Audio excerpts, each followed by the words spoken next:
मैं अकेला ही पढ़ जाता हूँ। अज्ञश्च श्रद्धानश्च संशयात्मा विनश्यति, नायं लोकोऽस्ति न परो न सुखं संशयात्मना। अनुवाद: किंतु जो अज्ञानी तथा श्रद्धा विहीन व्यक्ति शास्त्रों में संदेह करते हैं, वे भगवत भावनामृत नहीं प्राप्त करते, अपितु नीचे गिर जाते हैं। संशय आत्मा के लिए न तो इस लोक में न ही परलोक में कोई सुख है।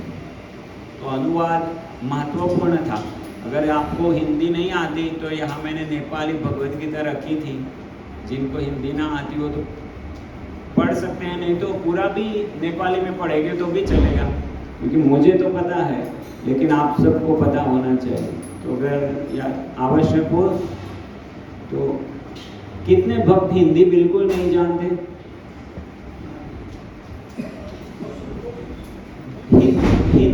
हिंदी बिल्कुल नहीं जानते ऐसे कितने भक्त हैं? ये प्रभु जी आप जानते हैं हिंदी? चल जाएगा। तो बहुत महत्वपूर्ण अनुवाद है, सुना आपने?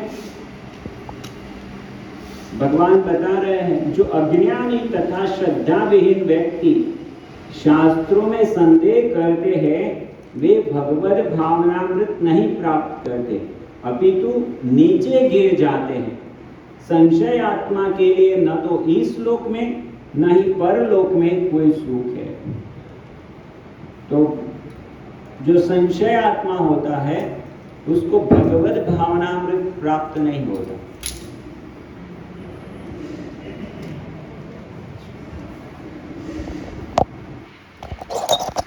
अर्थात कृष्ण भक्ति प्राप्त नहीं होती। तो कृष्ण भक्ति प्राप्त नहीं होगी तो क्या नुकसान है?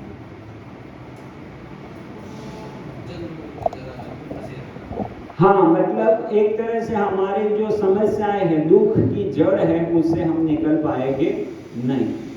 कभी तात्पर्य पढ़ते हैं प्रभुपाद जी का, फिर इस विषय में चर्चा करते हैं। भगवद गीता सभी प्रामाणिक एवं मान्य शास्त्रों में सर्वोत्तम है। जो लोग पशु तुल्य हैं, उनमें न तो प्रामाणिक शास्त्रों के प्रति कोई श्रद्धा है और न उनका ज्ञान होता है, और कुछ लोग तो अद्यपि उनका ज्ञान होता है। थोड़ा लंबा सेंटेंस में फिर से पढ़ता हूँ ध्यान से। प्रभुपाद जी 3 अलग अलग कैटेगरी बताते हैं। जो लोग पशु तुल्य है, पहली कैटेगरी, उनमें न तो प्रामाणिक शास्त्रों के प्रति कोई श्रद्धा है और न उनका ज्ञान होता है। तो उनको श्रद्धा भी नहीं होती है, ज्ञान भी नहीं होता है। भगवान ने 2 चीज बताई थी, किंतु जो अज्ञानी तथा श्रद्धा विहीन, अज्ञानी और श्रद्धा विहीन, तो पशु तुल्य है, वो अज्ञानी भी है, श्रद्धा विहीन भी है। और कुछ लोगों को यद्यपि उनका ज्ञान होता है और उनमें से वे उदाहरण देते रहते हैं। मतलब दूसरी कैटेगरी, कुछ लोग हैं जिसने ये ज्ञान प्राप्त कर लिया है और श्लोक भी उद्धृत कर सकता है, लेकिन किंतु उनमें वास्तविक विश्वास नहीं करते। बोलते हैं लेकिन विश्वास नहीं करते। यहाँ तक कि कुछ लोग जिनमें भगवद गीता जैसे शास्त्रों में श्रद्धा होती है, श्रद्धा होती भी है, फिर भी वे न तो भगवान कृष्ण में विश्वास करते हैं न उनकी पूजा करते हैं। तो ऐसे भी लोग हैं जिनको ज्ञान भी है भगवद गीता का और भगवद गीता में श्रद्धा भी है, लेकिन फिर भी भगवान कृष्ण की पूजा नहीं करते। तो 3 कैटेगरी बताई। पहला तो अज्ञानी है और श्रद्धा विहीन है, दूसरा ज्ञानी है लेकिन श्रद्धा विहीन है, और तीसरा है ज्ञानी भी है, श्रद्धालु भी है, लेकिन भगवान कृष्ण की पूजा नहीं करते।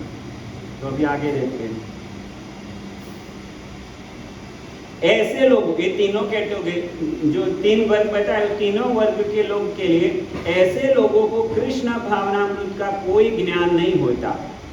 हालांकि वो भगवद गीता जानते हैं, लेकिन फिर भी कृष्ण भक्ति के विषय में नहीं समझ पाते। तो भगवद गीता तैयार कर लेने से खाली कृष्ण भक्ति समझ में नहीं आएगी। वे नीचे गिरते हैं।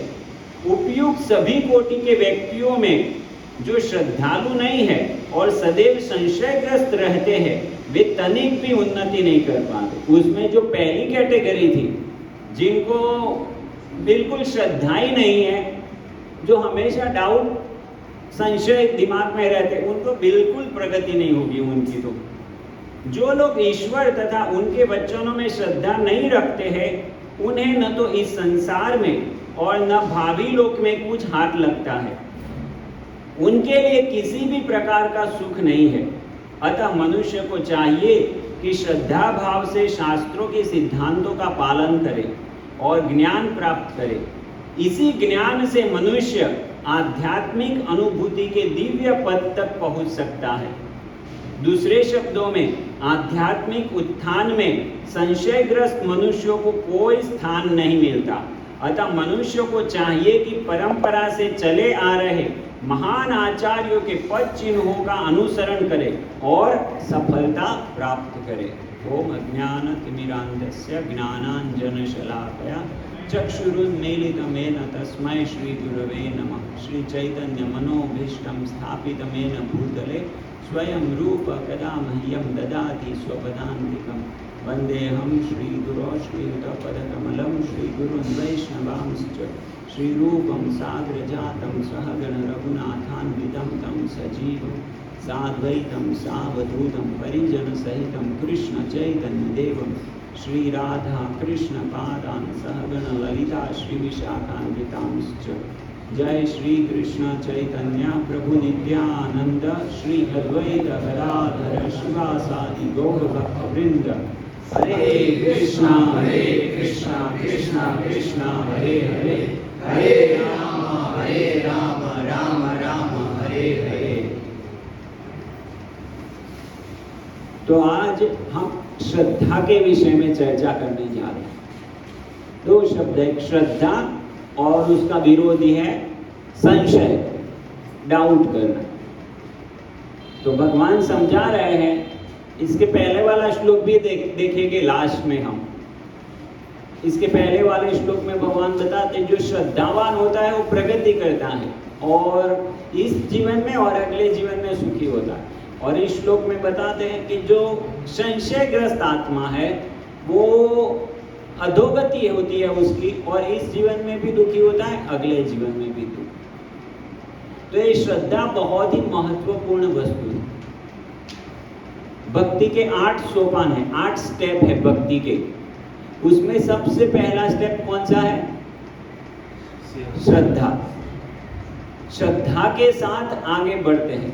श्रद्धा, फिर साधु संग, फिर भजन क्रिया, अनर्थ निवृत्ति, निष्ठा, रुचि, आसक्ति, भाव प्रेम, ऐसे आगे आगे स्टेज है। लेकिन सबसे पहला स्टेज है श्रद्धा। तो श्रद्धा क्यों इतना महत्वपूर्ण है, कोई बता सकता है?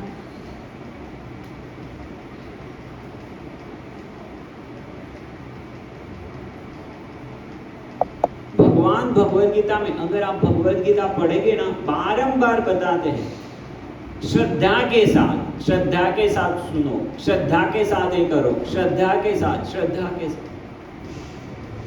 तो श्रद्धा होनी चाहिए। क्यों?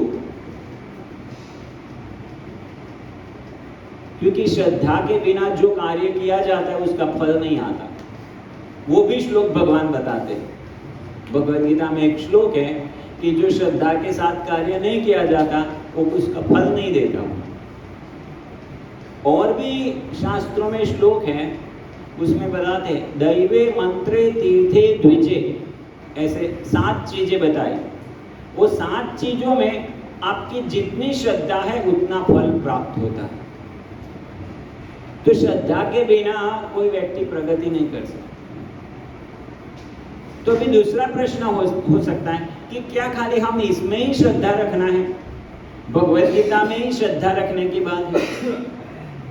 जब हम भौतिक जीवन में, हम सामान्य जीवन जी रहे हैं, तब श्रद्धा की बात नहीं है। क्या आप श्रद्धा रखते हैं? आप सोचिए, 2 मिनट सोचिए, आपका जीवन में आप श्रद्धा अर्थात विश्वास, तो कोई ऐसा कार्य करते हैं जिसमें श्रद्धा रख के कार्य करते हैं? क्या कार्य? स्टडी। क्या श्रद्धा के साथ स्टडी करते हैं?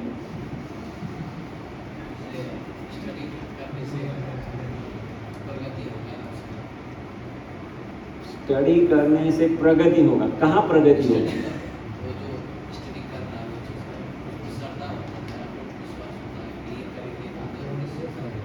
उसका फल मिलेगा। क्या फल मिलेगा? पास होगा तो नौकरी मिलेगी और पैसा मिलेगा तो हम सुखी होंगे। ये श्रद्धा के साथ हम पढ़ते हैं। ठीक है, चलिए, ये सही बात। और कोई कार्य?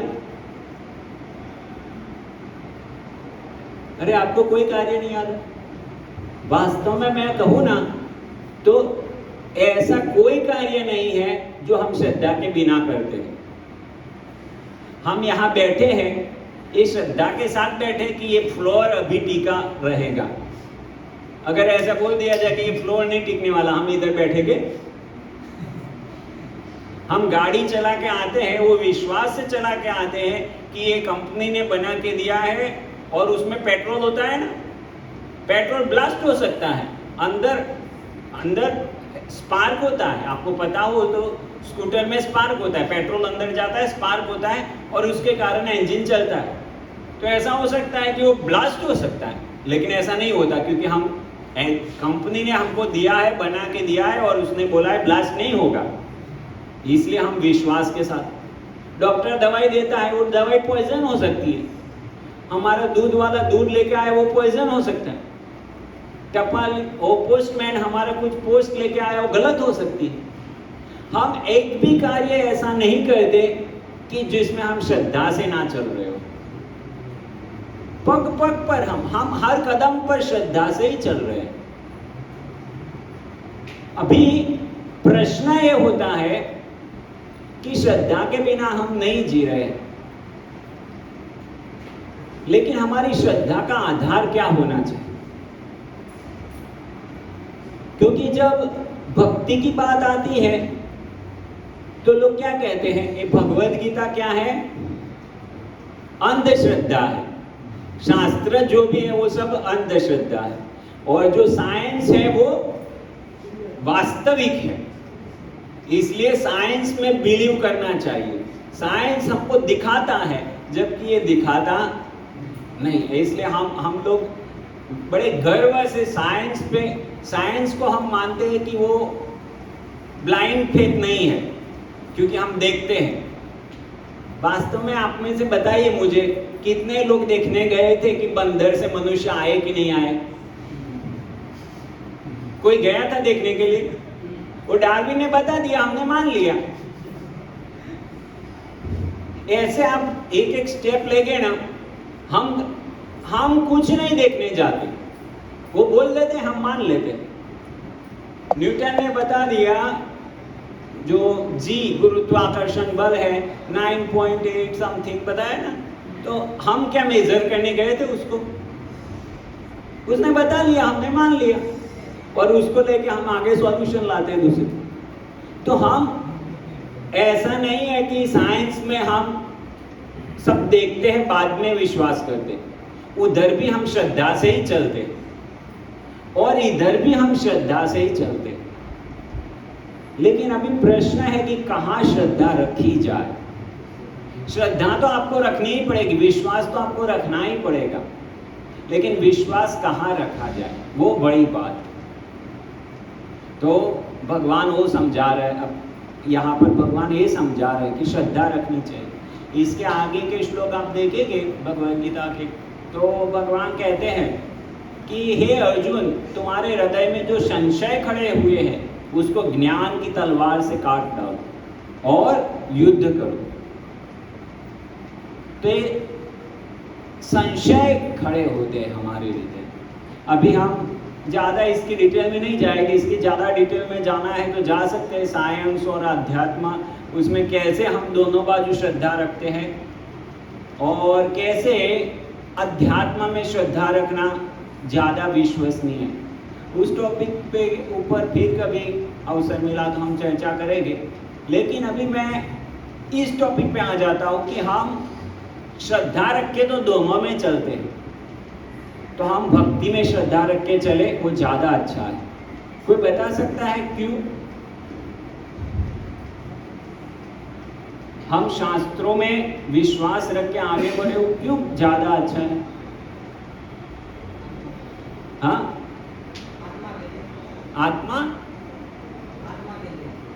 आत्मा के लिए। लेकिन साइंस के अनुसार तो आत्मा, वो तो ऐसे बोलते हैं आत्मा किसने देखी? आप आत्मा में मानते हो, वही अंधश्रद्धा है। आत्मा जैसा कुछ है ही नहीं।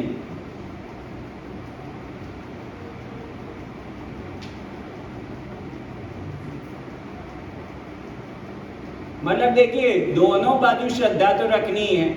वो कहते हैं कि आत्मा जैसा कुछ नहीं, लेकिन उन्होंने भी कुछ तो दिखाया नहीं। अगर आत्मा जैसा कुछ नहीं तो शरीर कैसे चलता है? उसमें शक्ति कहाँ से आती है? कोई व्यक्ति मर जाता है तो क्यों मर जाता है? उसमें केमिकल चले जाते हैं, डालो केमिकल, जीवित कर दो। तो वो भी प्रूव नहीं कर सकते कि आत्मा नहीं है, और हम भी आत्मा दिखा नहीं सकते। तो आपको दोनों बाजू श्रद्धा तो रखनी ही है। लेकिन मेरा प्रश्न ये है कि शास्त्र में विश्वास रखना क्यों ज्यादा अच्छा है? गुरु परंपरा से आता है तो उसमें फायदा क्या? क्योंकि वो भी कहेंगे कि हमारी परंपरा है। एक साइंटिस्ट बोला, हम उसकी बात मानते हैं, उससे दूसरा साइंटिस्ट बोला, उससे दूसरा साइंटिस्ट बोला। गुरु परंपरा का पॉइंट है, वो क्यों इंपॉर्टेंट है, उसको समझना पड़ेगा। कोई बता सकता है उसमें ही आगे क्यों गुरु परंपरा वाला? उनकी भी एक परंपरा है, हमारी भी परंपरा है, शास्त्र की भी परंपरा है, लेकिन शास्त्र की परंपरा क्यों महत्वपूर्ण है? हाँ, क्योंकि शास्त्र भगवान से कह दिया है। सही बोले। कोई और एग्जैक्ट बताना चाहेगा? ये परंपरा जो शास्त्रों की जो ऋषि मुनियों से चली आई परंपरा है, वो क्यों ज्यादा महत्वपूर्ण है? क्या जवाब दिया उन्होंने? भगवान से चली आ रही। अब भगवान से चली आ रही है तो क्या उसमें क्या खूबी हो गई? भगवान से आती है तो क्या विशेष बात है? उसमें त्रुटियां नहीं है। वो जो 4 त्रुटियां होती है इसमें नहीं है। तो ये विशेष बात है। तब जबकि उनकी किससे चली आ रही है? इंसानों से चली आ रही, और इंसानों में 4 प्रकार की त्रुटियां हैं। और अब ये कैसे प्रूव होगा कि त्रुटियां हैं?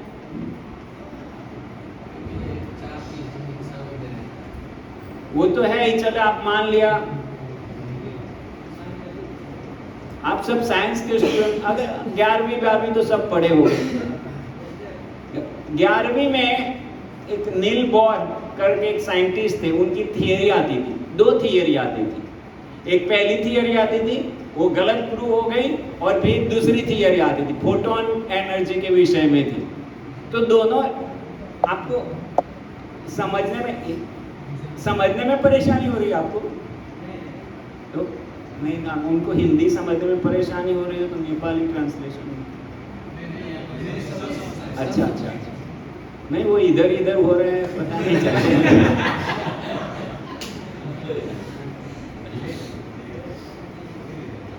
ठीक है, तो 2 थियरी साथ में पढ़ाते। पहली एक थियरी पढ़ाया और फिर वो तैयार कर लेते, बोलते अभी ये डिस्प्रूव हो गई, मतलब ये सही नहीं है, अभी उसमें एडवांसमेंट हो गया और दूसरी थियरी आ गई। ऐसा हर एक फील्ड में है। अभी विदेश में तो बहुत पहले ही ये डार्विन थियरी बाहर निकाल दिया था। अभी इंडिया में भी बहुत, ये जो CBSE बोर्ड है वो नहीं पढ़ाते डार्विन थियरी। क्यों? और कोई प्रूफ नहीं है उसमें। ऐसे आप देखेंगे, पहले एक डाल्टन ने जो फिजिक्स दिया था वो पढ़ा जाता था, जिसमें इलेक्ट्रॉन, प्रोटॉन ये सब कुछ नहीं था। सबसे छोटा जो कण है वो है अणु, एटम से छोटा कुछ नहीं था। डाल्टन ने ये प्रूव किया था। लेकिन बाद में कौन आया? न्यूटन आया। न्यूटन ने इलेक्ट्रॉन, प्रोटॉन और न्यूट्रॉन बताया, और बता दिया बस, अभी इससे आगे कुछ नहीं। लेकिन उसके बाद में बोसोन आए और उन्होंने गॉड पार्टिकल दिया। और भी कोई आ सकता है जो बोल सकता है कि नहीं ये गॉड पार्टिकल जैसा कुछ नहीं है और इलेक्ट्रॉन प्रोटॉन जैसा कुछ नहीं है। ऐसा कोई भी आ सकता है और कुछ भी बोल सकता है, हमको पता नहीं है। हम उनका मानते हैं, अभी ठीक है उन्होंने बोला इसलिए हम मानते हैं, लेकिन उनकी बदलती रहती है थियरी। जब डाल्टन ने दिया तब सब लोगों ने माना होगा ना, अरे डाल्टन कितना बड़ा वैज्ञानिक है, एटम से कुछ हो ही नहीं सकता। लेकिन बाद में न्यूटन ने आके बदल दिया उसको, तो बदल गया सब कुछ। तो फिर न्यूटन ने जब दिया तो लोग विश्वास, अरे ये तो फाइनल होगा, अभी बदलेगा ना, लेकिन फिर बदल। ऐसे आप हर एक लॉज देखेंगे ना, हर एक लॉज आते हैं और फिर फ्लॉज आते हैं, तो उनका साइंस बदलता रहता है, हमेशा नई रिवाइज्ड एडिशन आती है। आप शास्त्र में कभी देखा रिवाइज्ड एडिशन आई? भगवत गीता में 700 श्लोक थे, अभी 750 श्लोक हो गए, ऐसा हुआ? कितने साल हो गए? 5000 साल कम से कम लिखित रूप में, कोई बदलाव नहीं। जो भगवान ने सत्य बताया, आत्मा एक शरीर से भिन्न आत्मा है, आत्मा से शक्ति प्राप्त होती है। भगवान ने बता दिया ये शरीर 8 तत्वों का बना है, भूमिर आपो अनलो वायु खम मनो बुद्धि रेवचा अहंकार में भिन्ना प्रकृतिर अष्टधा। भगवान ने कभी उसका 8 का 9 नहीं किया। भगवान ने बता दिया 84 लाख योनि है और फिक्स, ऐसा नहीं कि एक बढ़ती जाती, नो रिवाइज एडिशन। तो ये प्रूफ है कि ये भगवान कोई त्रुटि नहीं करते, आज कुछ बताया और फिर ओ कुछ नया मिला, ऐसा नहीं करते भगवान, परफेक्ट साइंस। तो इसलिए जो भगवान ने बताया ना उसको, ये जो परंपरा में जो शास्त्र आते हैं भगवद गीता, और उसको मानना अच्छा, उसमें श्रद्धा रखना अच्छा। श्रद्धा तो रखनी ही पड़ेगी आपको, आप नहीं बोल सकते कि साइंस में हम श्रद्धा रख के नहीं चलते, हम देखते हैं। नहीं भाई, आप कहाँ देखते हैं, आप उसमें भी श्रद्धा रख के ही चलते हैं। लेकिन अगर हम शास्त्र में श्रद्धा रखेंगे ना तो अच्छा है, क्योंकि शास्त्र बदलता नहीं है। शास्त्र जो भी नॉलेज बताया परफेक्ट हो, एक बार बता दिया वो ही चलता है। फिर और कोई पॉइंट बता सकता है कि हम इस शास्त्र को क्यों माने?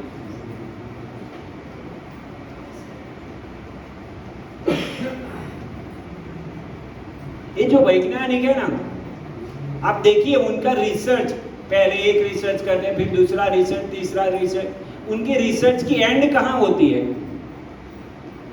शास्त्र में पहले से लिखा हुआ था कि ये वनस्पति भी एक योनि है, वनस्पति एक जीव है।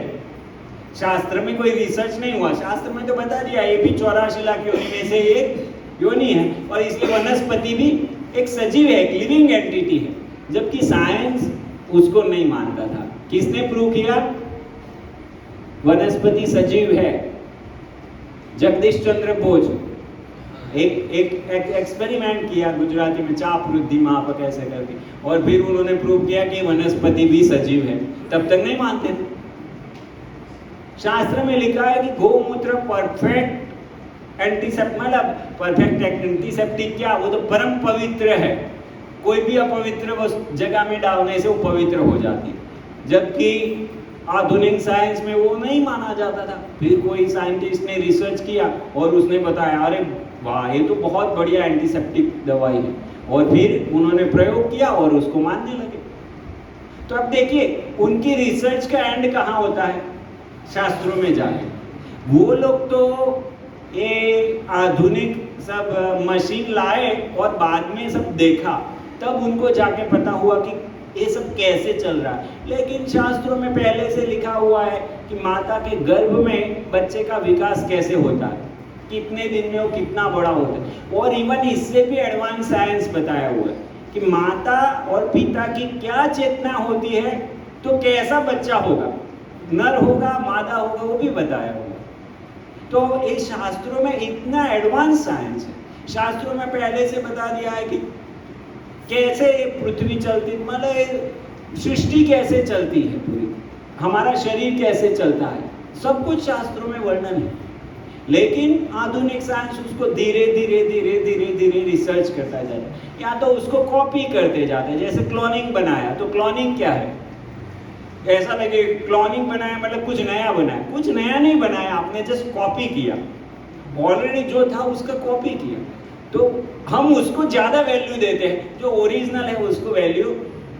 तो ये शास्त्र में ये बिलीव करने का दूसरा कारण कि उनकी रिसर्च का एंड तो शास्त्र में ही होता है।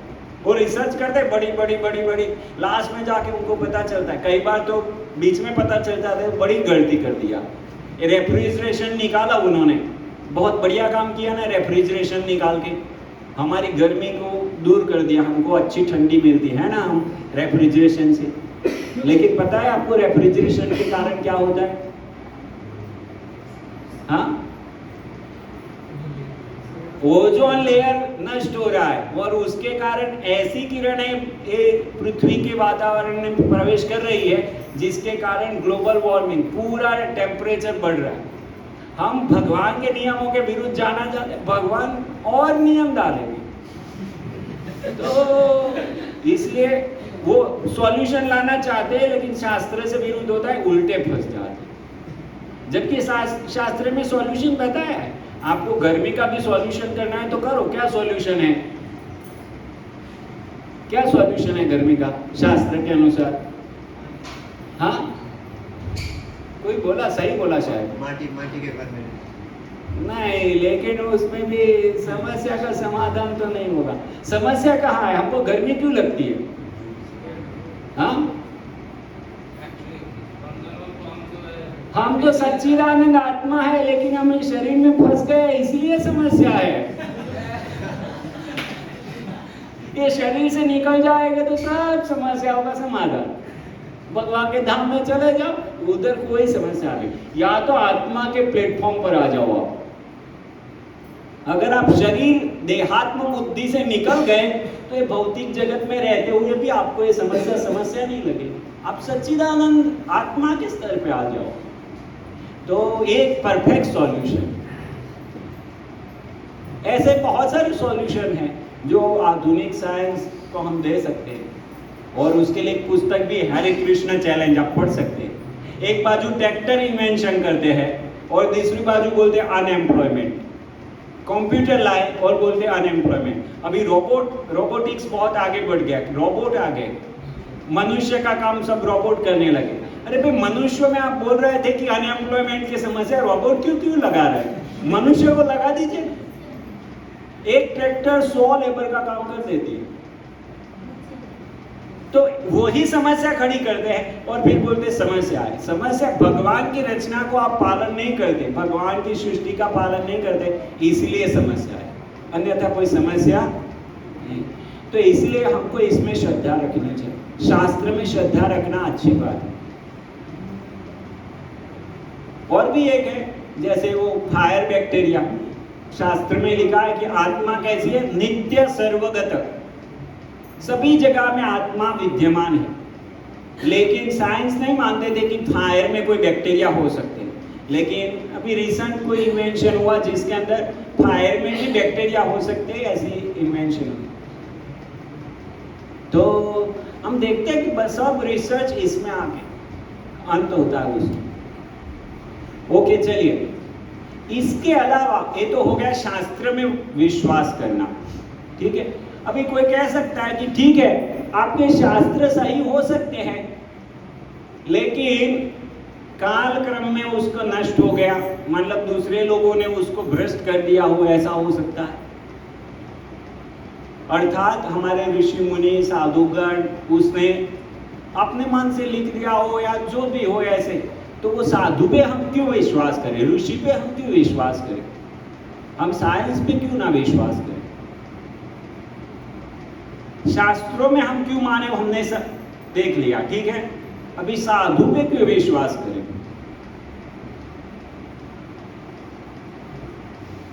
हाँ, कोई अंतर है साधु में और वैज्ञानिकों में?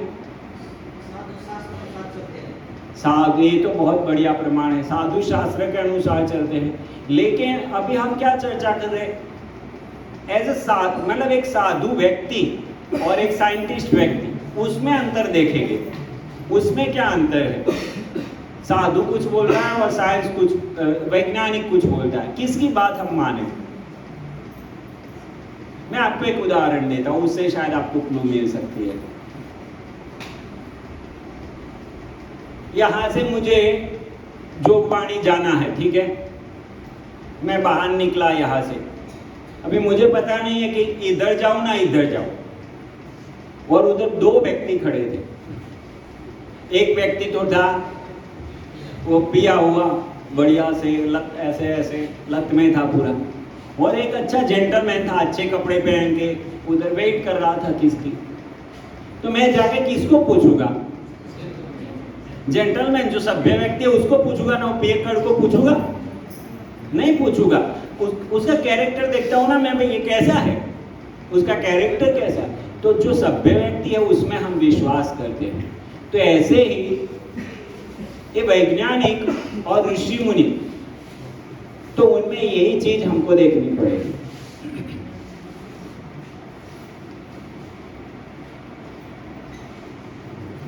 तो जो ऋषि मुनि होते हैं आप देखिए, और जो वैज्ञानिक होते हैं उनमें एक बड़ा अंतर बताए।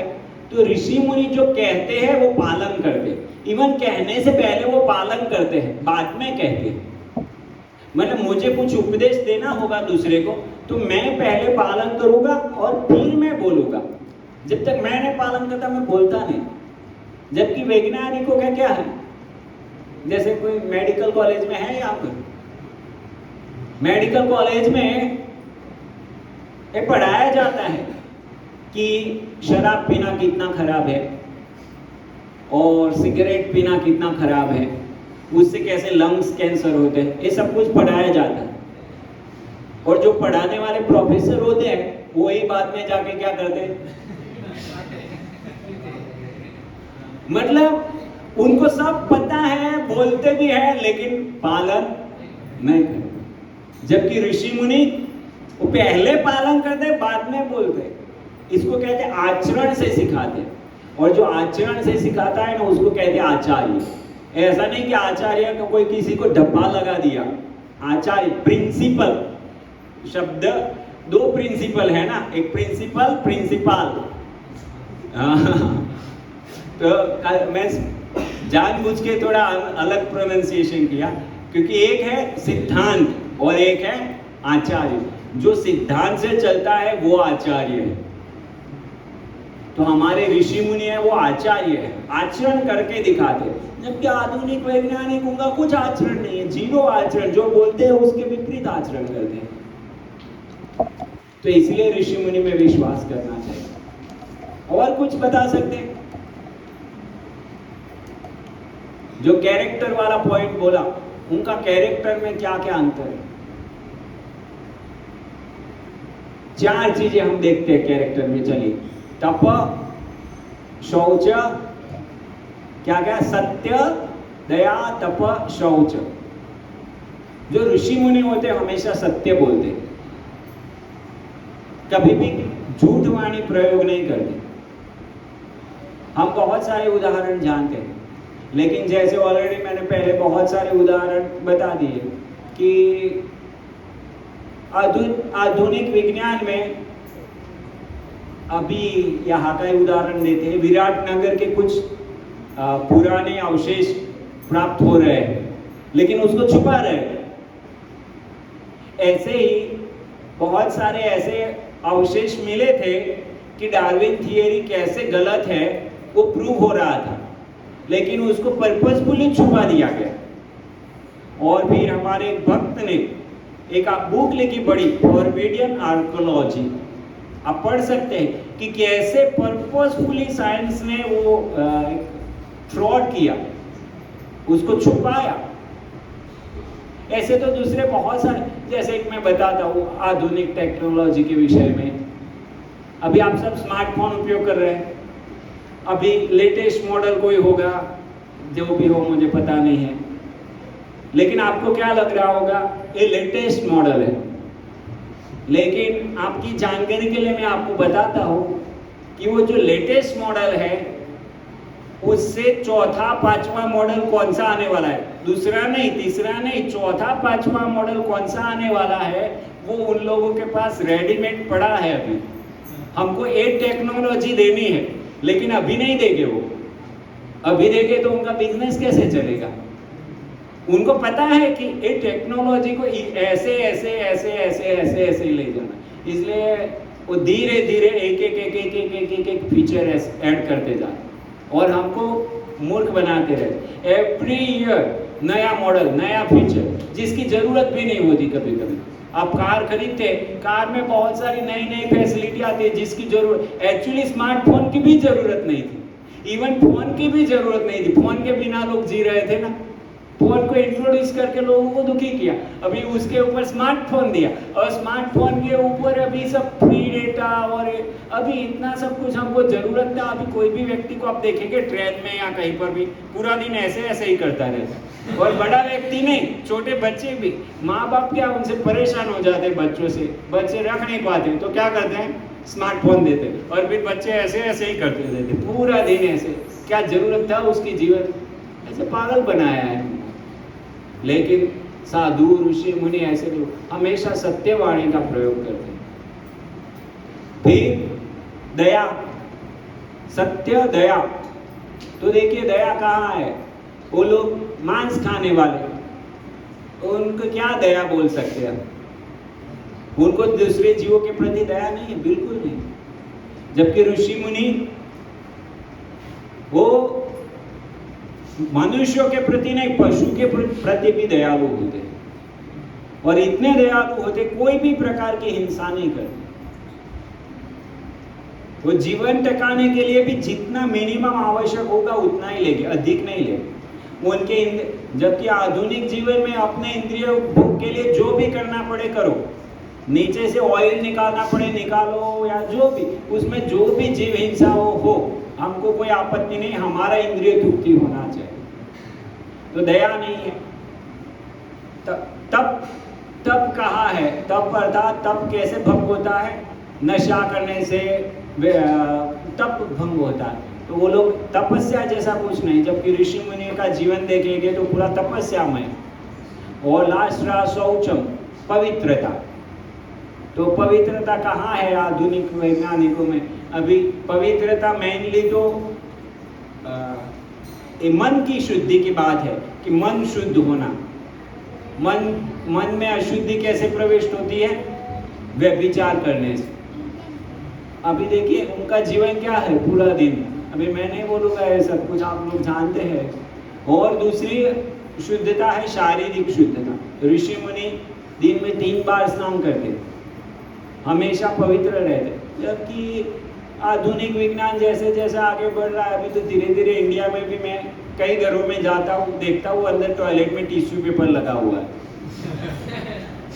मतलब ऋषि मुनि कहाँ, वो लोग स्नान करते 3 बार दिन में, और यहाँ हाथ भी नहीं धोना, कुछ नहीं।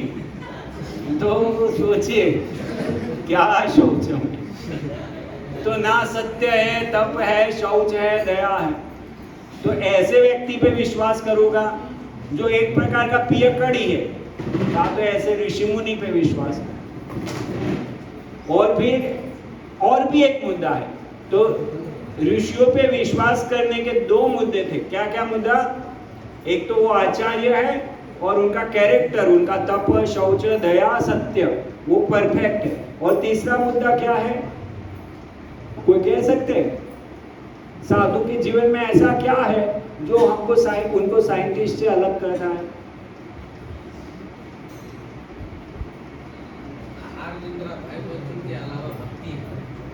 नहीं, तो ये साधु ऋषि मुनि जो हमको दे रहे, ये ज्ञान दे रहे, वो ज्ञान देने के पीछे उनका कुछ प्रयोजन है कि उनको इतना पैसा मिलेगा, ये मिलेगा, ऐसा कुछ प्रयोजन है? निस्वार्थ भाव से, लोक कल्याण के लिए, लोगों का कल्याण के लिए। वो लोग दुखी, वो तो जाके भजन कर सकते हैं, हिमालय में, वृंदावन में, कहीं पर भी जाके भजन कर सकते, लेकिन नहीं, वो जाते हैं लोगों को प्रचार करते। क्यों? क्योंकि वो देख रहा है कि ये लोग सड़ रहे हैं भौतिक जगत में और भगवान चाहते हैं कि इनका उद्धार हो। तो निस्वार्थ भाव से वो जाते हैं और प्रचार करते हैं। जबकि दूसरी तरफ स्वार्थी स्वार्थ है। आपको क्या लग रहा है, ये जितने भी खोज हो रही है उसके पीछे क्या दो मोटिवेशन होते हैं। एक मोटिवेशन क्या है, एक मोटिवेशन है पैसा। उनको क्या मिलता है? हर एक इन्वेंशन करने के पीछे क्या मिलता है? पैसे मिलते हैं। उसको मैं क्या शब्द स्कूल में एक हर एक ग्रांट साइंटिस्ट को भी ग्रांट मिलती है। तो अगर वो नई नई इन्वेंशन नहीं करेंगे तो उनकी ग्रांट कट जाएगी। और दूसरा है प्रतिष्ठा, तो उसको लेके वो काम करते हैं, जबकि ऋषि मुनि में ऐसा आचरण नहीं। तो इसलिए ज्यादा अच्छा है कि हम इस तरफ विश्वास करें। हमको विश्वास तो करना ही है, चाहे हम शास्त्र में विश्वास करें या तो वैज्ञानिक व आधुनिक जो प्रचार है उसमें विश्वास करें। तो भगवान की कृपा जिस पे होती है उसको एक श्रद्धा का बीज प्राप्त होता है। चैतन्य चैतामृत में एक श्लोक है, ब्रह्मांड भ्रमिते कौन भाग्यवान जीव, गुरु कृष्ण कृपाए पाए भक्ति लता बीज। ये श्रद्धा जो है इतनी आसानी से नहीं मिलती। ये जो हमको यहाँ जो भी बैठे हैं उनको जो थोड़ी बहुत भी श्रद्धा हुई है भक्ति में, वो ऐसे ही नहीं हुई। ऐसे ही कोई भक्त आए जिनका कोई स्वार्थ नहीं था, उनका जीवन में आचरण कर रहे थे और भक्ति पालन कर रहे थे, और उन्होंने हमको, हमारी इच्छा नहीं थी फिर भी बारंबार बताया, और धीरे धीरे हमारे अंदर ये श्रद्धा जागृत किया कि ये पालन करने से हम सुखी हो सकते। तो जो भाग्यवान होता है उसको ये श्रद्धा प्राप्त होती है, और श्रद्धा प्राप्त होने के बाद वो इसके ऊपर आगे बढ़ता है। प्रभुपाद जी क्या बताया? 3 लेवल बताया ना। जो पशु तुल्य होते हैं उनको श्रद्धा भी नहीं होती है, ज्ञान भी नहीं होती। तो आप समझ लीजिए 99% लोग दुनिया में ऐसे ही हैं। अगर ज्यादा बोल दिया तो 90 गिन लेना, लेकिन मतलब 90% तो है ही है, पशु तुल्य ही है। उनका दिन का कार्य क्या है? आहार, निद्रा, भय, मैथुन, इससे ऊपर थोड़ा भी विचार नहीं। लेकिन कुछ लोग हैं उससे ऊपर थोड़े उठे हुए हैं, जो भगवद गीता पढ़ते हैं, कभी कभी पारायण भी करते हैं, कभी कभी श्लोक भी उद्धृत करते हैं, और कभी कभी हम उनसे बात करेंगे ना तो बोलेंगे हम शरीर नहीं, हम आत्मा है, ऐसा बोलेंगे। और मैं भगवद गीता का पाठ भी करता हूँ, ऐसा भी बोलेंगे। लेकिन वो भी भगवान कृष्ण की सेवा में नहीं लगते। जो भगवद गीता का सार है, भगवद गीता के अंत में भगवान ने क्या कहा? मन मना भव मद भक्तो मध्याजी माम नमस्कुरु और सर्व धर्मान परित्यज्य माम एकम। वो फाइनल कंक्लूसिव वर्स वो थे, तो वो उस पर नहीं आते। अर्थात उनका पढ़ने का तोते जैसा है, तोते जैसे वो श्लोक बोलते हैं, लेकिन वो भगवद गीता को समझे नहीं। तो पढ़ना भी शुरू किया, लेकिन उसमें वो विश्वास नहीं है, श्रद्धा नहीं है, इसलिए वो उसमें आगे प्रगति किया नहीं। तो हम भी श्रद्धा के कोई एक स्तर में हो सकते हैं। ये श्रद्धा के स्तर के हिसाब से पता चलता है कि भक्ति में कितनी प्रगति हुई। चैतन्य महाप्रभु बताए, उत्तम मध्यम कनिष्ठ होय श्रद्धा अनुसारी। तो हमारी श्रद्धा किस प्रकार की है उसके हिसाब से तय किया जाएगा कि हम भक्ति में कितनी प्रगति किया। जो कनिष्ठ होता है उसकी श्रद्धा कैसी होती है? कोमल श्रद्धा होती है। कोई आके बोल देगा, अरे ये गीता तो अंधश्रद्धा है, देख साइंस कितना आगे बढ़ गया, आज चंद्र पे पहुंच गया है। तो फिर बोलेगा, अरे सही बात है, और ये किसने देखा? आत्मा को किसने देखा? क्या आत्मा की बात है? ऐसे 2-4 शब्द बोल देगा, उसको विश्वास आ जाएगा, अरे बात तो सही है, ये जो बोल रहा है। ये फिर बोलेगा, हरे कृष्ण करने से क्या होगा, चल मेरे साथ, मैं तुमको काम देता हूँ। और फिर कुछ काम में लगा देगा, पता नहीं क्या काम में लगा है। और इस प्रकार से हो सकता है कि वो उसकी भक्ति लता बीज जो मिला था, वो बीज बोकर उसमें से पौधा निकालने का काम होगा, वो बीज उधर ही सड़ गया, ऐसे लोगों के कारण। फिर दूसरा हो सकता है, उसने बीज को बो दिया, उसको पानी भी डालना शुरू किया। पानी क्या है? वो ऐसे भक्तों के पास जाके श्रवण कीर्तन करना शुरू कर दिया। अभी बीज, भक्ति लता बीज बाहर निकलने लगा है, उसको पौधे लगने लगे हैं, लेकिन अभी भी श्रद्धा इतनी दृढ़ नहीं हुई। और वो क्या करता है? भक्तों के साथ भी वार्तालाप करता है और अभक्तों के साथ भी वार्तालाप करता है। जो ईर्ष्यालु लोग हैं, अश्रद्धालु लोग हैं, उनका भी संग करता है और सोचता है कि मैं उनको डिफीट कर दूंगा, मैं उनको हरा दूंगा। हालांकि उसकी श्रद्धा अभी इतनी सक्षम नहीं है, लेकिन फिर भी जाता है। तो फिर क्या होता है, उनको जवाब नहीं दे पाता और ऊपर से उसके हृदय में संशय करे। तो अगर ऐसा करना भी है, ऐसे लड़ाई करनी है, ऐसे ये करना है, तो आके वो संशयों का निवारण करना चाहिए। जो सुदृढ़ भक्त है उनके पास संशयों का निवारण करना चाहिए। जो ऐसा नहीं करता उसका क्या होता है, धीरे धीरे संशय बड़े हो जाते हैं और फिर वो भक्ति लता उससे आगे बढ़ पाती नहीं। तो इसीलिए हमको चाहिए कि अच्छे भक्तों के संग में रहे, एक आवरण बना दे हमारे आसपास में, एक भक्तों की बाढ़ बना दे, ताकि ऐसे जो लोग हैं, ये माया का एक चाल है हमारे हृदय में संशय खड़ा करना, शास्त्र के विषय में संशय खड़ा करना। शास्त्र में कई बातें ऐसी है जो हमको अभी समझ में नहीं आ सकती। कई बातें सृष्टि के प्रकरण के विषय में बातें हैं, या बहुत सारी बातें हैं जो हमको अभी समझ में नहीं आ सकती, उसके लिए टाइम लगेगा। जैसे मैं पहली कक्षा में पढ़ रहा हूँ और फिर मैं बोलूँ ठीक है अभी मुझे आप ट्रिगोनोमेट्री सिखाइए, तो मुझे समझ में आ सकती है? नहीं आ सकती। ऐसे हम पहली कक्षा में हैं तो हो सकता है हमको सब कुछ समझ में नहीं आएगा। तो माया क्या करेगी, हमारे हृदय में संशय खड़ा करेगी।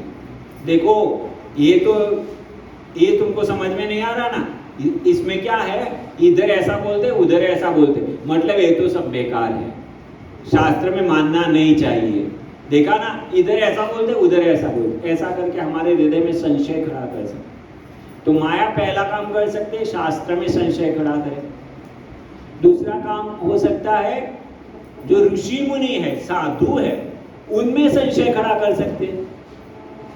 साधु के कैरेक्टर में वो दिखाएंगे देखो ये ऐसा, वे वैसा है, ऐसा है। वो सब माया की चाल है। हम जो भक्ति में आ रहे हैं धीरे धीरे धीरे धीरे, वो हमको भक्ति से गिराने के लिए, एक्चुअली गिराने के लिए नहीं है, वो दिखाना है कि जो दृढ़ लोग हैं वो आगे बढ़े, जो श्रद्धालु है वो आगे बढ़े।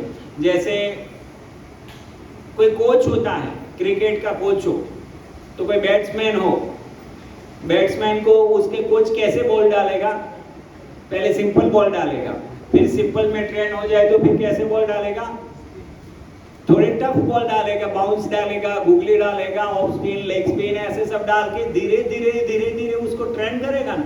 तो ऐसे ही ये माया भी हमको ट्रेन कर रही है भगवान की सेवा करने के लिए। तो पहले हमको हल्का संशय देगी, फिर हम भक्तों के पास जाके संशय को दूर कर देंगे तो आगे प्रगति करेंगे। फिर माया बड़ा संशय देगी, फिर भक्तों के पास जाके वो संशय को दूर कर देंगे तो फिर माया तीसरा, जैसे वो वीडियो गेम में होता है ना, एक लेवल के बाद दूसरा, दूसरा से तीसरा, जितने आगे बढ़ते जाते मुश्किल मुश्किल मुश्किल मुश्किल लेवल आते। तो एक दिन ऐसा आएगा हमारे सब संशय नष्ट हो जाएंगे, जब हम श्रद्धा के तीसरे स्थिति पे, श्रद्धा के 3 स्तर है, कनिष्ठ, मध्यम, उत्तम। जब उत्तम भक्त वाली श्रद्धा हो जाएगी हमारी, तब फिर कोई संशय नहीं आएगा। सब संशय आत्माओं के हम संशय दूर कर सकते हैं।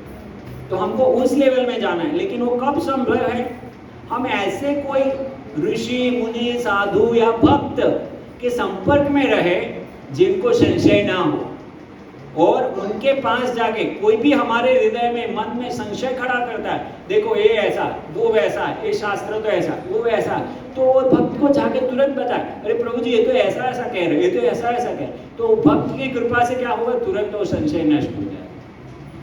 भगवान बता देना अर्जुन को क्या बताया, अर्जुन को क्या सलाह दिया भगवान ने संशयों को नष्ट करने के लिए, तद विद्धि प्रणिपातेन परिप्रश्नेन सेवया उपदक्षन्ति तद ज्ञानम ज्ञानिनस् तत्वदर्शी। वो लोगों के पास जाओ जो तत्वदर्शी है, वो तुमको सत्य का दर्शन करवा सकते हैं, और कैसे जाना चाहिए वो भी बताया। प्रणिपातेन, नम्रता के साथ, चैलेंजिंग मूड में। और फिर क्या करना चाहिए, सेवा करनी चाहिए और प्रश्न पूछना चाहिए। तो खाली प्रश्न पूछने से काम नहीं बनेगा, लेकिन नम्रता भी होनी चाहिए और सेवा। जब नम्रता के साथ, सेवा भावना के साथ हम सब कुछ करते हैं, प्रश्न पूछते हैं, तो उन भक्तों की कृपा से वो ज्ञान हमको हो जाता है, फिर ये सब संशय नष्ट हो जाता है। और जब व्यक्ति के संशय नष्ट हो जाता है तो उसकी श्रद्धा में बढ़ोतरी हो जाती है। तो पहले भी हम हरे कृष्ण करते, जब नए आए तब भी हरे कृष्ण कर रहे थे। हम भी इधर बैठ के हरे कृष्ण जपते हैं ना, हरे कृष्ण ऐसे। और प्रभुपाद जी भी टॉम्किंसन स्क्वायर पार्क में जाके हरे कृष्ण किया। प्रभुपाद जी हरे कृष्ण किया, पूरी दुनिया में हरे कृष्ण मूवमेंट फैल गई। और हमारे से इतना नहीं होता, थोड़ा बहुत होता है लेकिन इतना नहीं होता। प्रभुपाद जी जब किसी को बोलते तुम शरीर नहीं हो तुम आत्मा हो, तो उसके हृदय में घुस जाता था। हम कितनी बार बोलते उसको बदलाव ही नहीं आता था। वो हिप्पी लोग थे, सन्यासी बन गए। और हम एक सामान्य व्यक्ति का सामान्य अर्थ निकालना भी मुश्किल हो जाता है। क्यों? क्योंकि प्रभुपाद की श्रद्धा और प्रभुपाद का जो अधिकार है वो इतना ऊपर है, हमारी श्रद्धा उतनी नहीं। हम बोलते हैं कि हम शरीर नहीं हम आत्मा है, हमको भी अंदर से लग रहा है कहीं वास्तव में ऐसा है कि नहीं है। हमारा ही विश्वास नहीं तो फिर हम दूसरे को क्या विश्वास दिला सकते हैं। इसीलिए हम जितने स्ट्रॉन्ग भक्त के संग में रहेंगे और बारंबार उनका संग करेंगे, उतना धीरे धीरे हमारी श्रद्धा बढ़ेगी। ये संशय हमारे हृदय में नहीं आए। और हमको सावधान रहना पड़ेगा कि ऐसे व्यक्ति जब पौधा लगाते हैं, अब बारिश की ऋतु है, सब पौधे लगाएंगे। पौधा लगाने के बाद क्या करते हैं? हाँ, पौधा लगाने के बाद क्या क्या करना पड़ता है? खाद डालना पड़ता है, पानी देना पड़ता है, सपोर्ट देना पड़ता है, हाँ, देख रेख करना पड़ता है। ये सब देख रेख है, लेकिन और भी एक देख रेख में, देख रेख किससे करनी पड़ती है? सही में देख रेख किससे करनी पड़ती है? हाँ, गाय खा ना जाए तो उसके लिए क्या करना पड़ता है? उसको फेंसिंग लगानी पड़ती है। तो ये इम्पोर्टेंट है। मतलब देखिए, आप खाद पानी भी डाल रहे हैं और दूसरा क्या बताया था? सपोर्ट भी लगाया है, अच्छा, लेकिन अब फेंसिंग नहीं किया, कोई भी पशु आके खा सकता है। और वो फेंसिंग क्या है? साधु संग है, अच्छे भक्तों का संग। अगर हम अच्छे भक्तों के संग में नहीं है, कोई भी दुष्चरित्र व्यक्ति आके हमको कुछ भी बोल सकता है और हमारी जो थोड़ी बहुत श्रद्धा हुई है भक्ति में, उसको नष्ट कर सकता है। तो इसलिए चाहिए कि हम अच्छे भक्तों का संग रखें, अच्छे भक्तों के संग में रखें। और कोई भी व्यक्ति हमारा संशय खड़ा करता है कोई भी बाबत में, उसको निकाल। तो हमको देखना है कि कौन आचरण से सिखा रहा है, जिसका आचरण अच्छा है। जो जैसे हम देखते हैं हमारे भक्तों में भी देखे हम, तो खाली भक्त ऐसे नहीं है कि खाली भक्त का ड्रेस पहन लेने से कोई भक्त हो जाता है। भक्त है तो भक्त में मिनिमम क्वालिफिकेशन क्या होनी चाहिए? अब भक्त किसको कहेंगे? तिलक लगा दिया, कंठी पहन लिया, वो भक्त हो गया? भक्त कौन है? 16 माला जपता है, वो मिनिमम है। चलो एक बात, फिर रूल 4 नियम पालन, एक तो बेसिक बेयर मिनिमम, इससे कम नहीं चलेगा। जो 16 माला नहीं करता, 4 नियम पालन नहीं करता और फिर खाली तिलक कंठी लगा के घूमता है और इस पे मतलब जो इस प्रकार का जिसका चरित्र है, इसके ऊपर हम विश्वास नहीं कर सकते ना। वो हमको बोलता है आप उठिए मंगला आरती, और खुद मंगला आरती नहीं उठता है। वो हमको बोलता है भागवत पढ़ो, भगवत गीता पढ़ो, खुद नहीं पढ़ता है। उसको बताया जाएगा भगवत गीता में क्या बताया भगवान, वो हमको नहीं बता सकता। और हमको बोलता है आप भगवत गीता पढ़ो, वो हमको बोलता है माला करो, खुद माला नहीं करते। तो ऐसे नहीं, जो भक्त का चरित्र ऐसा है कि उसमें कोई दोष नहीं, ऐसे भक्त में हमको विश्वास रखना पड़ेगा। हमको कहता है कि होटल का मत खाओ और खुद जाके होटल का खाते, तो ऐसे भक्त में विश्वास रखने से काम नहीं बनेगा। लेकिन जो खुद पालन करके बताता है, जिसका आचरण आचार्य है, आचरण से सिखाता है, जिसका तप शौच दया और सत्यता उसमें अच्छे से पालन करता है, और जो निस्वार्थ है, उसको स्वार्थ नहीं, खुद के स्वार्थ के लिए कुछ कार्य नहीं कर रहा है, वो दूसरों के भले के लिए कार्य। तो ऐसे व्यक्ति में हमको विश्वास रख के आगे बढ़ना पड़ेगा। और जब हम आगे बढ़ेंगे, माया देवी हमारी परीक्षा करेगी हमको वो परीक्षा में पार उतरना। तो ये सब संशयों से बाहर निकलना है। तो अभी उसके लिए क्या किया जाए? तो एक तो मैंने आपको बता दिया कि जितना हो सके जाके अच्छे भक्त का तुरंत संग किया जाए। जब भक्ति सिद्धांत सरस्वती महाराज के समय में भक्त लोग बाहर प्रचार करने के लिए जाते थे और कभी कभी ऐसे लोग मिल जाते थे जो कोई संशय खड़ा करे, तो उनका क्या होता था, हर दिन आके वो रिपोर्टिंग करते थे भक्ति सिद्धांत सरस्वती महाराज, और ऐसे जो भी प्रश्न होते थे तुरंत भक्ति सिद्धांत सरस्वती महाराज उसका सॉल्यूशन देते थे। तो हम भी प्रचार करने जाते हैं या तो कोई हमारे पास आता है, कोई संशय खड़ा करता है, तो आपके पास प्रभु जी है, आओ प्रभु जी से सॉल्यूशन लो और उस संशयों को, नहीं तो हम ऊपरी स्तर में रहेंगे, भक्ति के ऊपरी स्तर में। जैसे एक दिन थोड़े दिन पहले मैं भक्ति ग्राम, एक दूसरी फार्म कम्युनिटी है भोपाल में, उधर था, एक व्यक्ति आया और बहुत ऊंचे लेवल की बात करने लगा और रासलीला के विषय में कुछ पूछने लगा। तो मैं बोला भाई मेरा लेवल नहीं, आप रहने दो ये वो। फिर थोड़ा उसमें बताया मैंने रासलीला के विषय में, मतलब रासलीला का एग्जैक्टली प्रश्न वो पूछ रहा था, लेकिन मैंने बताया भाई उसकी शुरुआत यहाँ से होती है, आप पढ़ना है तो पढ़ो ये। और फिर उसने दूसरा प्रश्न बताया, अच्छा तो फिर चंद्रयान के विषय में क्या है? फिर मैं उसको पूछा, ठीक है मैं उसके विषय में बाद में जवाब देता हूँ, पहले आप मुझे बोलो, आप मानते हो कि आप शरीर नहीं आप आत्मा हो? वो बड़ी बड़ी बातें कर रहा था कि जैसे मुझे शास्त्र सब पता है, मैं शास्त्र को अच्छे से जानता हूँ, ऐसी बड़ी बड़ी बातें कर रहा था। और फिर मैं ये जब पूछा कि आपको विश्वास है कि आप शरीर नहीं आप आत्मा हो, तो कहने लगा हाँ है ही ना, उसमें क्या। मैं फिर से पूछा आपको विश्वास है? बोला लेकिन हमने देखा नहीं है। तो मैं बोला क्या आपको इसमें विश्वास नहीं तो आप शरीर नहीं आप आत्मा हो और इतनी बड़ी रासलीला की बातें कर रहे हो? आपको ये पता नहीं कि आप शरीर नहीं आप आत्मा हो, और फिर कृष्ण के विषय में आप कैसे मानते हो? तो ऐसा नहीं होना चाहिए कि एक बाजू तो हम जब जन्माष्टमी आए तब बहुत अच्छे से रास लीला करें और कृष्ण जन्म की लीला करें और ऐसे नाटक करें कि जैसे हम कृष्ण भक्ति में बहुत ऊपर चढ़ गए, और फिर दूसरा दिन हो तब दूसरे दिन में हम होटल में जाके खाए या डिस्को डांस पार्टी में जाए। ऐसी भक्ति से कुछ काम नहीं होने वाला। ये क्या दिखा रहा है? हमको विश्वास ही नहीं है। कृष्ण भगवान मथुरा में प्रकट हुए, जीवों के उद्धार करने के लिए लीला प्रदर्शन किया, उसमें हमको विश्वास नहीं। कृष्ण कैसे प्रकट हुए वो हम पढ़ेंगे, अभी मैं बताऊंगा वो, चलिए वो चर्चा करेंगे। मैं शनिवार को फिर से आने वाला हूँ, उस दिन इस विषय में ज्यादा चर्चा करेंगे। भगवान की लीलाओं से लेके हम चर्चा करेंगे कि क्यों हमको उसमें मानना पड़ेगा, और मैं दिखाऊंगा कि हमारे अंदर अभी भी वही स्थिति है कि हम साइंस को भी मानते हैं और शास्त्रों को भी मानते हैं, और इसलिए हमारी प्रगति नहीं हुई। तो कैसे उससे बाहर निकलना उस दिन बात करेंगे, लेकिन आज एक यहाँ पर पूरा कर देते प्रभुपाद जी क्या सॉल्यूशन दे रहे हैं श्रद्धा को बढ़ाने के लिए। ठीक है, तो इसके पहले वाला श्लोक था श्रद्धावान लभते ज्ञानम तत्पर संयतेन्द्रिय ज्ञानम लब्ध्वा पराम शांतिम अचिरेण अधिगच्छति। जो श्रद्धालु दिव्य ज्ञान में समर्पित है और जिसने इंद्रियों को वश में कर लिया है, वह इस ज्ञान को प्राप्त करने का अधिकारी है। श्रद्धालु और इंद्रिय संयम,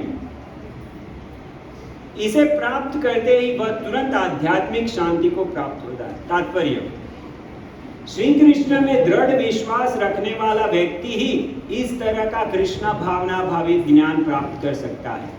वही पुरुष श्रद्धावान कहलाता है जो यह सोचता है कि कृष्ण भावना भावित होकर कर्म करने से वह परम सिद्धि प्राप्त कर सकता है। एक्चुअली एक श्लोक है, उसका अनुवाद है, श्रद्धा शब्दे विश्वास कहे सुदृढ़ निश्चय कृष्ण कर्म कैले सर्व कर्म कृत हो। तो जिसको ये विश्वास हो गया कि मैं अगर कृष्ण भक्ति करता हूँ तो फिर मुझे और कुछ करने की जरूरत नहीं, तो उसको वास्तविक ज्ञान प्राप्त होता है। जिसको ऐसा लगता है कि ठीक है भाई शनिवार के दिन तो इस्कॉन में जाना है, लेकिन फिर रविवार के दिन सोमवार के दिन शिव जी का मंदिर में भी जाना है, और दूसरा कोई वार में दूसरे कोई देवी के मंदिर में भी जाना, और थोड़ी उनकी भी पूजा करनी चाहिए। जो इस लेवल में है उसको कृष्ण भक्ति का ज्ञान नहीं हो सकता। जिसको ये विश्वास हो जाए कि कृष्ण भगवान की सेवा किया कृष्ण परम ईश्वर है, ईश्वर परम कृष्ण। अर्जुन ने स्वीकार किया परम ब्रह्म परम धाम, और अर्जुन ने रेफरेंस दिया कि सब ऋषि मुनि भी कहते हैं कि आप ही परम सत्य है। तो जो वो विश्वास के साथ भगवान की सेवा में लगता है उसको कृष्ण भक्ति का रहस्य प्राप्त होता है। लेकिन जो थोड़ा बहुत इसमें भी ले लिया, थोड़ा बहुत इसमें भी ले लिया, वो व्यक्ति को वो प्राप्त नहीं होगा कृष्ण भावना भावित ज्ञान। यह श्रद्धा, अभी ये श्रद्धा प्राप्त कैसे होगी वो प्रभुपाद जी बता रहे। यह श्रद्धा भक्ति के द्वारा तथा हरे कृष्णा कृष्णा कृष्णा हरे हरे, हरे राम राम राम हरे हरे मंत्र के जाप द्वारा प्राप्त की जाती है। तो ये श्रद्धा चाहिए। तो एक तो है कि भक्तों का संग करें, दूसरा है ये प्रभुपाद जी के जो पुस्तकें हैं, प्रभुपाद सबसे बड़ा संघ प्रभुपाद का संघ है, साधु में सबसे बड़े साधु प्रभुपाद है। तो प्रभुपाद का संघ करें, प्रभुपाद की पुस्तकें पढ़े, प्रभुपाद के लेक्चर सुने। प्रभुपाद के लेक्चर हिंदी में भी है, इंग्लिश में भी है। जो इंग्लिश जानते हैं बहुत ही अच्छा है, नहीं जानते उनके लिए हिंदी प्रवचन भी, आप हिंदी प्रवचन सुनिए, प्रभुपाद की पुस्तकें पढ़िए, देखिए आपकी श्रद्धा कितनी बढ़ेगी। तो एक है वो साधु संग करे अच्छे से, और दूसरा है साथ साथ में हरे कृष्णा महामंत्र का जाप करें, क्योंकि हरे कृष्णा महामंत्र भगवान से अभिन्न है। आप जितना उसको जाप करेंगे, जाप करने में भी एक महत्वपूर्ण कार्य क्या है, सुनना है। आप जितना सुनोगे हरे कृष्णा महामंत्र, या तो कीर्तन हो रहा है तब सुनोगे, जप करते समय सुनोगे, जितना ध्यान पूर्वक उसके करेंगे। ऐसा नहीं कि सामने टीवी चल रही है इधर जाप चल रहा है, या तो न्यूज़पेपर देख रहे हैं जाप चल रहा है, या स्मार्टफोन भी चल रहा है, ऐसा जाप नहीं। तो ऐसा जाप कि हम उसमें पूरा भगवान को प्रार्थना कर रहे हैं, हमारी प्रार्थना भगवान सुन रहे हैं, हम भगवान को प्रार्थना कर रहे हैं, भगवान हमको आपकी सेवा में लगाइए। और ये हरि नाम है, भगवान का नाम, वो भगवान से अभिन्न है। तो भगवान का नाम हमारी, भगवान का नाम भगवान का रूप है, वो भगवान हमारी प्रार्थना सुन रहे, हरि नाम हमारी प्रार्थना सुन रहा है कि हाँ मुझे आपकी सेवा में लगा, वो प्रार्थना भगवान सुन रहे। और फिर भगवान हमको उनकी सेवा में लगाए कि हरि नाम प्रचार में, पूरा जगत में हरि नाम का प्रचार करना है, तो हम प्रार्थना करेंगे तो भगवान लगाएंगे। लेकिन अगर हम ऐसे हरि नाम जप करते हैं तो हमारी श्रद्धा बढ़ेगी। खाली बोलते हैं, मैं इतनी बढ़िया फिलोसॉफी बोलता हूँ, लेकिन बाद में जाके मैं हरे कृष्ण महामंत्र नहीं जपता, तो उसकी श्रद्धा बढ़ेगी नहीं। वो कैसा रह जाएगा, जैसे प्रेजेंटेशन जैसा। बहुत सारे होते हैं ना लोग, अच्छे से प्रेजेंटेशन कर सकते हैं, लेकिन उनका जीवन में, जैसे प्रभुपाद जी बताए, वो बोलते हैं प्रेजेंट कर सकते, लेकिन वो भक्ति में आगे बढ़ सकते नहीं। तो इसलिए हमको चाहिए कि हरे कृष्ण महामंत्र जप श्रद्धा के साथ किया जाए। क्या होता है हरे कृष्ण महामंत्र जपने से श्रद्धा क्यों बढ़ती है? हरे कृष्णा महामंत्र जपने से श्रद्धा क्यों बढ़ती है वो बता रहे हैं। क्योंकि इससे हृदय की सारी भौतिक मलिनता दूर हो जाती है। ये हरि नाम है, भगवान से अभिन्न है। जब हम हरि नाम जपते हैं तो हमारे हृदय में जितना भी काम, क्रोध, लोभ, मोह, मद मत्सर्य है वो दूर हो जाता है। और आप लोगों ने भी कुछ हद तक तो अनुभव किया ही होगा कि हरि नाम जपने से कितनी शक्ति प्राप्त होती है। इसके अतिरिक्त मनुष्य को चाहिए कि अपनी इंद्रियों पर संयम रखे, अर्थात 4 नियमों का पालन, नशा नहीं, मांसाहार नहीं, जुगार नहीं, व्यभिचार। जो व्यक्ति कृष्ण के प्रति श्रद्धावान है और जो इंद्रियों को संयमित रखता है, वह शीघ्र ही कृष्ण भावनामृत के ज्ञान में पूर्णता प्राप्त करेगा।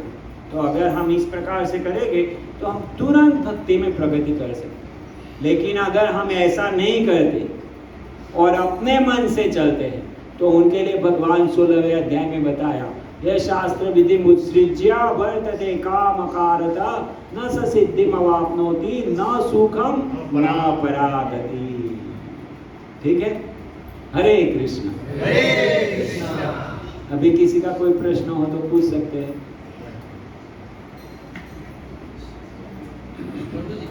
एक माइक में बोलिए तो सबको सुनाई दे। नहीं चल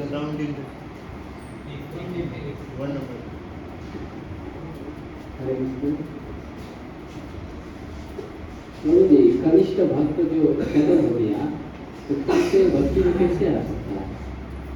भक्ति, हम जितनी भी भक्ति करते हैं ना वो कभी नष्ट नहीं होती।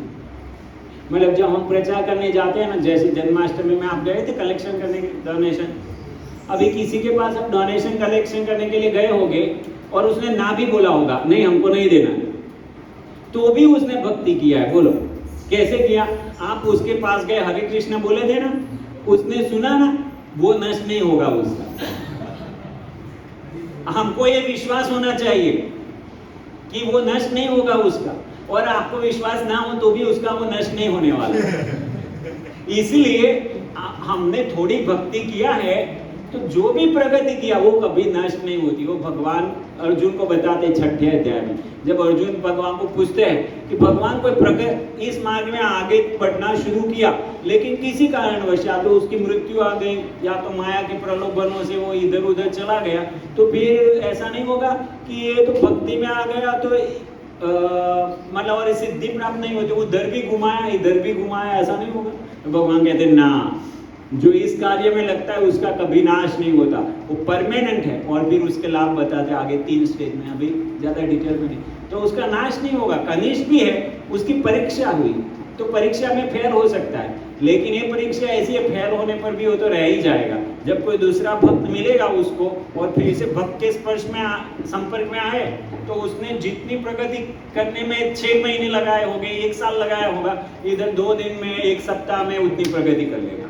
और दूसरे भक्तों को क्या लगेगा, अरे ये तो कल आया, इतना आगे कैसे बढ़ गया? उसने वो पहले किया हुआ है इसलिए वो आगे बढ़ गया। ऐसा नहीं कि कोई ऐसे ही बढ़ जाता है। तो होता है ना कभी कभी कोई भक्त पीछे आते हैं लेकिन वो तुरंत आगे बढ़ जाते हैं, और वो बहुत साल से कर रहा है तो नहीं आगे जाता, तो क्योंकि उसने पहले किया होगा लेकिन किसी कारणवश अटक गई होगी, भक्तों के संपर्क में आने से तुरंत आगे चला गया। और किसी का कोई प्रश्न? नहीं? ओके, वेरी गुड, नो संशय। ओके ठीक है, यहाँ पूरा हाँ जैसे भक्ति करते हैं, जैसे 16 माला चैंटिंग करते हैं और भक्ति के साथ में रहते हैं तो कृष्ण भगवान पे चेतना रहता है। लेकिन यदि भौतिक कार्य के लिए, ऑफिशियल काम के लिए अथवा स्टडी के लिए जब हम लोग जाते हैं तो भगवान का नाम रूप सब चीज भूल जाते हैं। इसको बनाए रखने के लिए क्या करना होगा?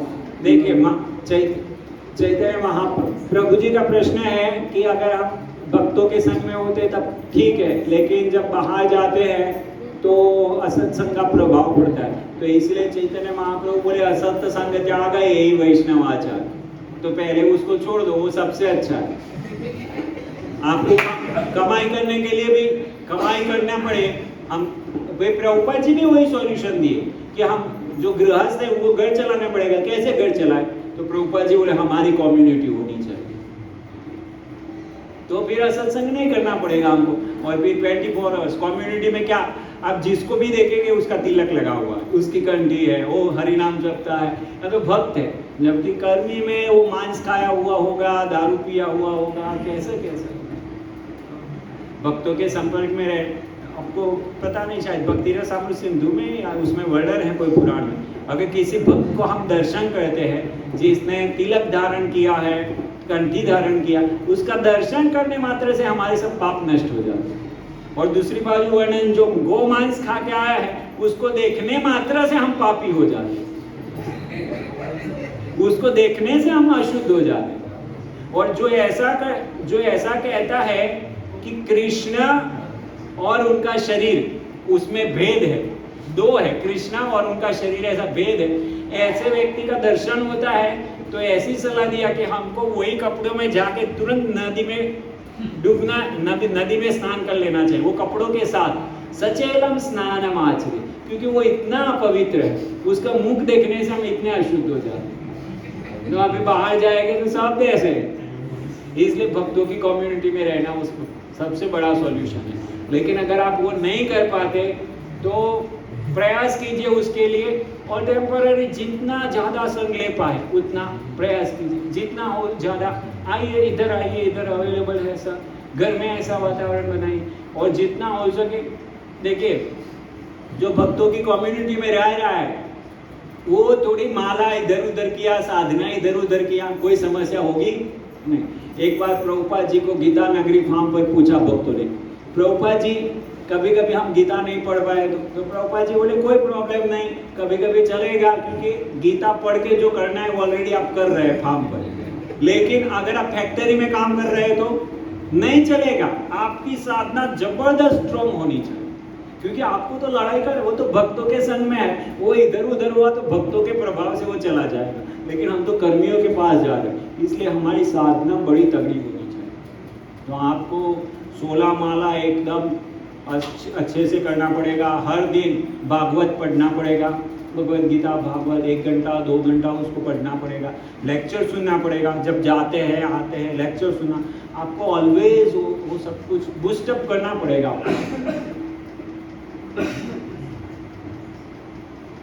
ठीक है, हरे कृष्ण। श्रील प्रभुपाद की जय, भगवद गीता यथा रूप की जय।